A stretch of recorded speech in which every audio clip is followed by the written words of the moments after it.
ಅದಕ್ಕೆ ಏನು ಹೇಳ್ತಾ ಇದ್ದೀರಾ? Yes Chiru, I am pregnant. Reports ಕೂಡ ಇದೆ.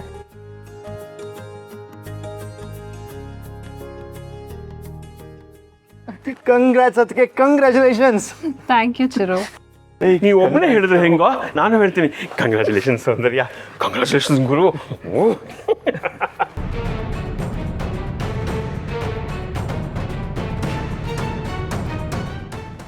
ನರ್ಸಿಗೆ ದುಡ್ಡು ಕೊಟ್ಟು ಸುಳ್ಳು ರಿಪೋರ್ಟ್ ಮಾಡಿಸ್ದವ್ರಿಗೆ ತಾಯಿ ಆಗ್ತಿದ್ದೀನಿ ಅಂತ ಹೇಳಿ ಸುಳ್ಳು ರಿಪೋರ್ಟ್ ಬದಲಾಯಿಸೋಕ್ಕಾಗಲ್ವಾ? ದಿಶಾ, ನೀನು ಯಾಕೆ ಡಲ್ ಆಗಿಬಿಟ್ಟೆ? ಚಿರು, ರಿಪೋರ್ಟ್ ಕೊಡಿಲಿ. ಇಲ್ಲಿ ನೋಡು ರಿಪೋರ್ಟ್.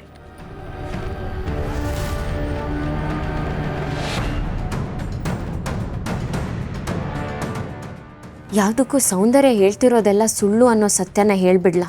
ಈ ರಿಪೋರ್ಟ್ನ ಎಲ್ಲರೂ ನಂಬಿ ಸೌಂದರ್ಯ ತಾಯಿ ಆಗ್ತಿದ್ದಾರೆ ಅಂತ ನಂಬಿದ್ದಾರೆ.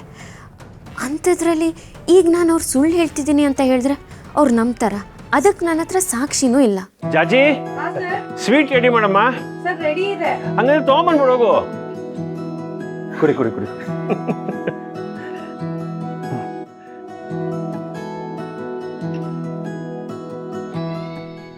ನನಗೆ ಇವತ್ತು ಎಷ್ಟು ಖುಷಿ ಆಗ್ತದೆ ಅಂದರೆ ಹೆಂಗೆ ರಿಯಾಕ್ಟ್ ಮಾಡ್ಬೇಕಂತಾನೆ ಗೊತ್ತಾಗ್ತಾಯಿಲ್ಲ.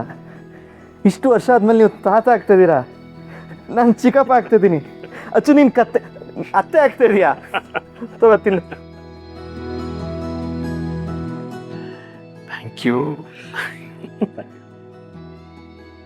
Congratulations. Thanks.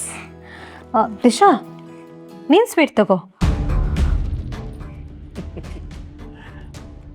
Congratulation Soundarya. Thank you. ಈಗ ನೀವು ಸುಳ್ಳು ಹೇಳಿ ಎಲ್ರೂ ನಂಬಿಸಿದ್ದೀರ. ಆದರೆ ಒಂದಲ್ಲ ಒಂದಿನ ನೀವು ತಾಯಿ ಆಗ್ತಿಲ್ಲ, ನಿಮಗೆ ಮಕ್ಕಳೇ ಆಗಲ್ಲ ಅನ್ನೋ ಸತ್ಯ ಗೊತ್ತಾಗೇ ಆಗತ್ತೆ.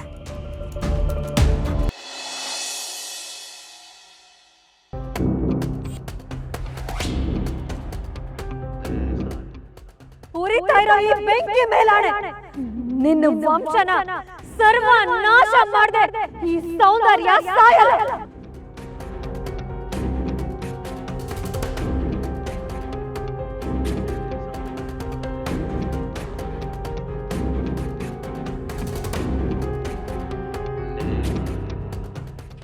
ಇಲ್ಲೇನ್ರಿ ಯೋಚನೆ ಮಾಡ್ತಾ ಕೂತಿದ್ದೀರಾ?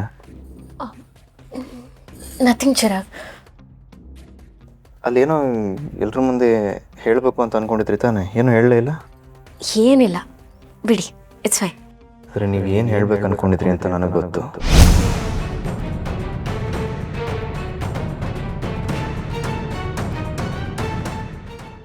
ಏನು ಹೇಳ್ತಿದ್ದೀರಾ ಚಿರಾಗ್? ಅಚ್ಚು ಬಗ್ಗೆ ತಾನೆ? ಈಗ ನಾನು ಏನಾದರೂ ಅಕ್ಕನ ಬಗ್ಗೆ ಅಲ್ಲ ಅಂತ ಹೇಳಿದ್ರೆ ಮತ್ತಿನ್ನೇನು ಅಂತ ಕೇಳ್ತಾರೆ. ಸೌಂದರ್ಯ ಅವ್ರ ವಿಷಯ ಹೇಳಿದ್ರೆ ಅವ್ರು ನನ್ನನ್ನು ನಂಬಲ್ಲ. ಅದಕ್ಕೆ ಸದ್ಯಕ್ಕೆ ಸುಮ್ಮನಿರೋದೇ ಒಳ್ಳೆಯದು. ಅಚ್ಚು ವಿಷಯನ ನನ್ನ ಹತ್ರ ಹೇಳಿದ ಹಾಗೆ ಅವ್ರ ಹತ್ರನೂ ಹೇಳಿ ಅವಳಿಗೆ ನ್ಯಾಯ ಕೊಡಿಸ್ಬೇಕು ಅನ್ನೋ ಉದ್ದೇಶ ತಾನೇ ನಿಮ್ಮದು? ಅಲ್ಲ, ಅದು ಅರ್ಥ ಆಗುತ್ತೆ. ನನ್ನ ಮನಸ್ಸಲ್ಲೂ ಅದೇ ಯೋಚನೆ ಇದೆ. ಹೇಗಿದ್ರು ಅಣ್ಣ ಬಂದ, ಅದಕ್ಕೆಗೂ ಮಗು ಆಗೋ ಟೈಮ್ ಬಂತು. ಇಂಥ ಖುಷಿ ಸಂದರ್ಭದಲ್ಲಿ ಅಚ್ಚು ಮಾತ್ರ ಒಂಟಿಯಾಗಿರೋದು ಎಷ್ಟು ಸರಿ? ಅವಳ ತಮ್ಮನಾಗಿ ಅವಳ ಜೀವನ ಸರಿ ಮಾಡೋದು ನನ್ನ ಕರ್ತವ್ಯ. ಅಚ್ಚು ರಾಹುಲ್ನ ಇಷ್ಟಪಟ್ಟಿದ್ದಾಳೆ ಅಂತ ದೀಪ ಅವ್ರು ಮೊದಲು ಬಂದು ಹೇಳಿದಾಗ ನಾನು ಒಪ್ಪಲಿಲ್ಲ. ಆಮೇಲೆ ಅವ್ರು ಫೋರ್ಸ್ ಮಾಡಿದ್ರು ಅಂತ ನಾನು ದೀಪ ಅವರೇ ಮುಂದೆ ನಿಂತು ಅವಳು ಮದುವೆ ಮಾಡಿಸಿದ್ವಿ. ಆದರೆ ಅವನು ಇಂಥ ಮೋಸ ಮಾಡ್ತಾನೆ ಅಂತ ಗೊತ್ತಿರಲಿಲ್ಲ. ಪಾಪ ಅವನೆಷ್ಟು ನೋವು ಕೊಟ್ಟಿದ್ದಾನೋ, ಅಚ್ಚು ಇದರಿಂದ ಎಷ್ಟು ನೋವು ಅನುಭವಿಸಿದಾಳೋ ದೇವರಿಗೆ ಗೊತ್ತು. ಸಿಕ್ಕಿರೋ ಪ್ರೀತಿನ ಉಳಿಸ್ಕೊಳ್ಳೋ ಯೋಗ್ಯತೆ ಎಲ್ರಿಗೂ ಇರಲ್ಲ. ಆ ಯೋಗ್ಯತೆ ಇಲ್ಲದೆ ಇರೋರಿಗೋಸ್ಕರ ಕಾದು ಏನೂ ಪ್ರಯೋಜನ ಇಲ್ಲ. ಇಂಥ ಟಾಕ್ಸಿಕ್ ರಿಲೇಷನ್ಶಿಪ್ನಲ್ಲಿ ಇದ್ಕೊಂಡು ಸಾಧಿಸೋವಂಥದ್ದು ಏನೂ ಇಲ್ಲ. ಅವಳನ್ನ ಹೇಗಾದರೂ ಮಾಡಿ ಅವ್ನ ನೆನಪಿಂದ ಆಚೆ ತರಬೇಕು. ಅವಳು ಖುಷಿಯಾಗಿರೋ ಥರ ಮಾಡಬೇಕು. ಕೆಲಸದಲ್ಲಿ ನನ್ನ ಜೊತೆ ಕೈ ಜೋಡಿಸ್ತೀರಾ?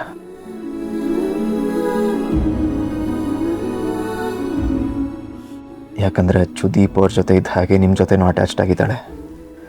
ಅದಕ್ಕೆ ಕೇಳ್ತಾ ಇದ್ದೀನಿ, ಈ ವಿಷಯಕ್ಕೆ ನನ್ನ ಜೊತೆ ಕೈ ಜೋಡಿಸ್ತೀರಾ?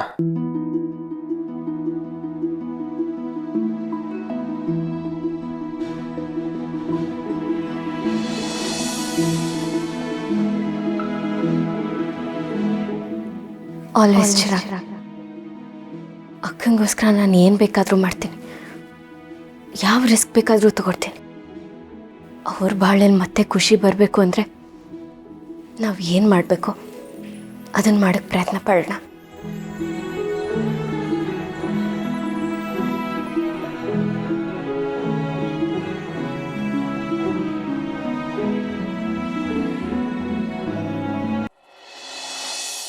ಇರೋ ಏನೋ ಅರ್ಜೆಂಟಾಗಿ ಮಾತಾಡಬೇಕು ಅಂತ ಎಲ್ಲರನ್ನೂ ಕರೆದೆ. ಊಟ ಮಾಡ್ತಾನೆ ಮಾತಾಡ್ಬೋದಾಗಿತ್ತಲ್ವೇನೋ.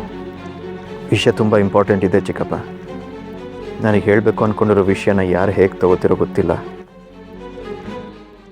ವಿಷಯ ಗೊತ್ತಿರೋದು ನನಗೆ, ದಿಶಾ ಅವ್ರಿಗೆ ಮತ್ತು ಅಚ್ಚುಗೆ.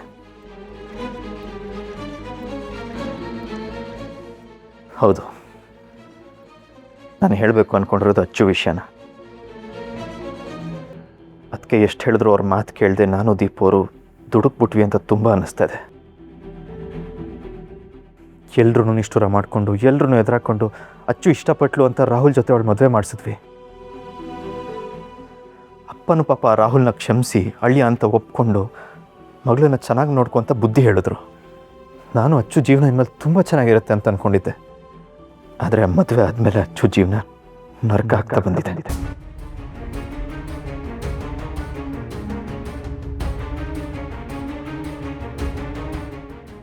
ರಾಹುಲ್ ಅಚ್ಚುಗೆ ಮೋಸ ಮಾಡಿದ್ದಾನೆ.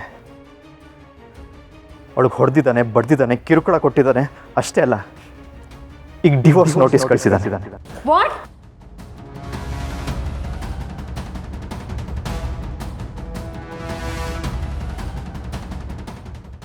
ಏನ್ ಹೇಳ್ತಿದ್ಯಾ ಚಿರು ನೀನು? ಅಲ್ಲ, ಆ ರಾಹುಲ್ ಸರಿ ಇಲ್ಲ, ನಮ್ಮನೆಗೆ ಯೋಗ್ಯವಾಗಿರೋನಲ್ಲ ಅಂತ ನಾನು ನಿಂಗೆ ಎಷ್ಟೇ ಸತಿ ಹೇಳಿದ್ರು ನೀನು ದೀಪ ಇಬ್ರು ಸೇರ್ಕೊಂಡು ಇವಳ ಜೊತೆ ಮದುವೆ ಮಾಡ್ಸೇ ಬಿಟ್ಟೆ. ಈಗ ನೋಡಿ ಏನಾಯ್ತು ಅಂತ. ಅದಕ್ಕೆ ಹೇಳೋದು, ದೊಡ್ಡವ್ರು ಹೇಳಿದ ಮಾತನ್ನು ಸ್ವಲ್ಪ ಕೇಳಬೇಕು ಅಂತ. ಅದಕ್ಕೆ ಪ್ಲೀಸ್ ನಮ್ಮನ್ನು ಕ್ಷಮಿಸ್ಬಿಡಿ. ಅವನು ಇಂಥ ಮೋಸ ಮಾಡ್ತಾನೆ ಅಂತ ನಮಗೆ ಗೊತ್ತಿರಲಿಲ್ಲ. ಚಿರು, ನನಗೆ ರಾಹುಲ್ ಡಿವೋರ್ಸ್ ನೋಟಿಸ್ ಕಳಿಸಿದ್ದು ವಿಧಿ ಇಲ್ಲದೆ ಈ ವಿಷಯನ ಚಿರಾಗಿಗೆ ಹೇಳಬೇಕಾಯ್ತು. ಈ ವಿಚಾರವಾಗಿ ನಿನ್ನ ಹತ್ರ ಮಾತಾಡಕ್ಕೆ ಬಂದಾಗ ನೀನು ರಾಹುಲ್ ಬಗ್ಗೆ ಮಾತಾಡ್ಕೊಳ್ತಿದ್ದನ್ನು ನಾನು ಕೇಳಿಸ್ಕೊಂಡೆ. ಆದರೆ ಕೇಳಿದ್ರೆ ಈಗ ತಾನೇ ರಾಹುಲ್ ಜೊತೆ ಫೋನಲ್ಲಿ ಮಾತಾಡಿದೆ ಅಂತ ಸುಳ್ಳು ಹೇಳಿದೆ ನೀನು. ಆಗಿಂದ ನಿನ್ನ ವಿಷಯನೇ ನನ್ನ ತಲೆಯಲ್ಲಿ ಓಡ್ತಾ ಇದೆ ಹೆಚ್ಚು. ಇದನ್ನು ಕ್ಲಿಯರ್ ಮಾಡದೆ ಬಿಟ್ಟರೆ ನಿನ್ನ ಜೀವನ ನಿಂತು ನೀರಾಗ್ಬಿಡುತ್ತೆ. ಅದಕ್ಕೆ ನಿರ್ಧಾರ ಮಾಡಿ ಎಲ್ಲರ ಮುಂದೆ ನಿನಗಾಗಿರೋ ಅನ್ಯಾಯನ ಹೇಳಕ್ಕೆ ಧೈರ್ಯ ಮಾಡಿದೆ ಈಗ.